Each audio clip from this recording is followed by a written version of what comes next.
ओ साथी, ल तिमीहरूलाई पनि मेरी क्रिसमस है। हाम्रो प्रभुले रक्षा गरून् तिमीहरूलाई। तपाईलाई पनि मेरी क्रिसमस है। मेरो तर्फबाट तपाईलाई पनि ह्यापी क्रिसमस डे। अनुलाम कि सर, तपाईको मेरी क्रिसमस कस्तो भइरहेको छ हामीलाई पनि बताइहाल्छु न। एकदम ठिक छ नि। हैन यहाँ के हुँदैछ? के हुनु हजुर, हाम्रो प्रभुको गुणगान हुँदैछ के। तपाईँ पनि आइहाल्नुहोस्, पुरा सुनिहाल्नुहोस् न। के कसो लम्की सर? को प्रभु? कस्तो प्रभु? कहाँको प्रभु? मेरो अगाडि प्रभु भन्ने होइन है, याद गर भाइहरू हो। तपाईँ कस्तो मान्छे हुनुहुन्छ? तपाईँ बेकामा किन रिसाल्नु भएछ? हाम्रो प्रभु संसारको ज्योति हुनुहुन्छ, मुक्तिदाता हुन्छ। तपाईँ पनि हाम्रो प्रभुको शरणमा जानु, उद्धार पाउनुहुन्छ के। तपाईँ बेठेमा रिसाउनुहुन्छ यार। आमेन। त्यसो भए तिमीहरूका परमेश्वर संसारको ज्योति हुन् भने म 4वटा प्रश्न सोध्छु, त्यसको मलाई उत्तर देऊ। नम्बर 1, तिमीहरूका प्रभु भन्दा पहिला को थियो?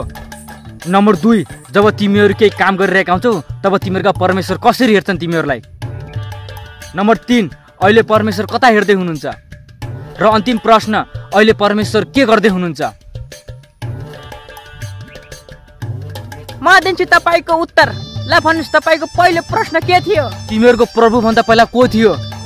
त्यसो भए तपाईँ 10 देखि उल्टा गन्ती गर्नुहोस् त। 9, 8, 7, 6, 4, 5, 1। ल भन्नुहोस्, 1 पछि के आउँछ? 1 पछि त केही पनि आउँदैन। ओ त्यसरी नै हाम्रो प्रभु पछि पनि केही पनि छैन र कोही पनि हुँदैन। सिर्फ हाम्रो परमेश्वर मात्रै हुनुहुन्छ। ल तपाईको दोस्रो प्रश्न के थियो? जब तिमीहरू आफ्नो काम गर्छौ तब तिमीहरूलाई परमेश्वर कसरी हेर्नुहुन्छ? तपाईले घाम लागेको देख्नु भएको छ?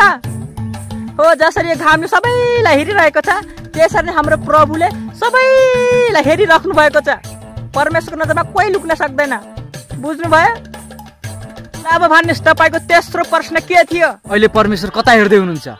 त्यसो भए तपाईले यो बोतल देख्नु भएको छ? हेर्नुहोस्, यो बोतल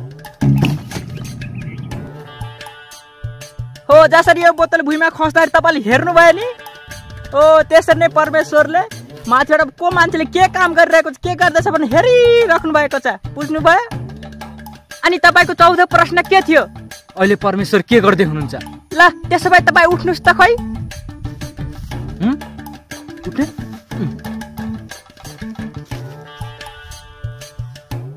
हो, जसरी परमेश्वरले तपाईँलाई उठाएर तपाईँको सिटमा मलाई बसाउनु भयो नि, हो त्यसरी नै यस पृथ्वीमा जो मान्छेले आफूलाई म ठुलो हुँ भन्छ नि, हो त्यो व्यक्तिलाई सानो र सानो ठुलो बनाउने काम गर्दै हुनुहुन्छ। बुझ्नुभयो? परमेश्वरले कसैलाई पनि भेदभाव गर्नुहुन्न, पक्षपात गर्नुहुन्न।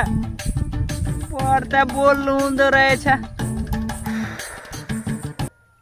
बाटो सत्य, हे बाटो सत्य जीवन यसु नै हुन्, हे यसु नै हुन् संसारको ज्योति। म यता, हे म यता, यसु तपाईँ कता?